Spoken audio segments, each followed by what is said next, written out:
விஜயோட அப்பாவை வீட்டை விட்டு துரத்துனதுக்கு புஷி ஆனந்த் தான் காரணம்னு யார் சொல்கிறா? நம்ம சொல்லலை, அவரே சொல்லி. அவங்க அப்பா சொல்கிறார். அப்போ புஷி ஆனந்த் எவ்வளோ டேலண்டான ஆள் பாருங்கள். விஜய் வந்து எந்த 2 பேர் தான் விஜயை கட்டுப்படுத்த முடியும் இந்த உலகத்தில். ஒன்று வந்து த்ரிஷா, இன்னொன்று புஷி ஆனந்த். இவங்க 2 பேரோட கட்டுப்பாட்டில் தான் விஜய் இருக்காரு. அதனால் யாரை வேணாலும் கேண்டிடேட் ஆகணும் அப்படின்னா நீ விஜய் நினச்சாலும் ஆகாது, புஷி ஆனந்த் நினச்சா ஆகும். புஷி ஆனந்த் சொல்கிற அளவுக்கு விஜய் அவர்கள் கேட்குறாங்க அப்படின்னு. ஆமாம்மா, நம்பிக்கைக்குரிய ஆள். அவருக்கு நம்பிக்கைக்குரிய ஆள் சொன்னால் கரெக்டாக இருக்கும். நமக்கு கூடயே இருக்கிற ஆள் சரி அப்படின்னு ஓகே பண்ணிடுவோம். அதனால் புஷி ஆனந்த் தான் இன்றைக்கி பார்ட்டியில் மெயினான ஆள். யாருன்னா புஷி ஆனந்த். ஓகே.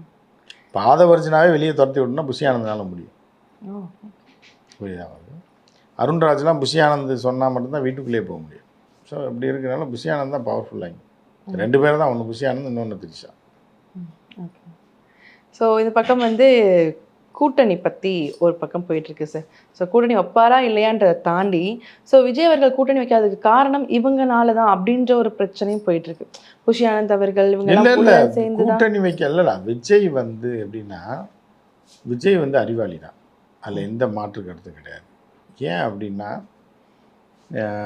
150 கோடி ரூபா சம்பளம் வாங்கிக்கிட்டு இருக்க ஒரு நபர் 1500 கோடி ரூபா, 15000 கோடி ரூபா, 1.5 லட்சம் கோடி ரூபாய்க்கு டார்கெட் போடுறாரு அப்படின்னா அது ஒரு அறிவின் வெளிப்பாடு தான்.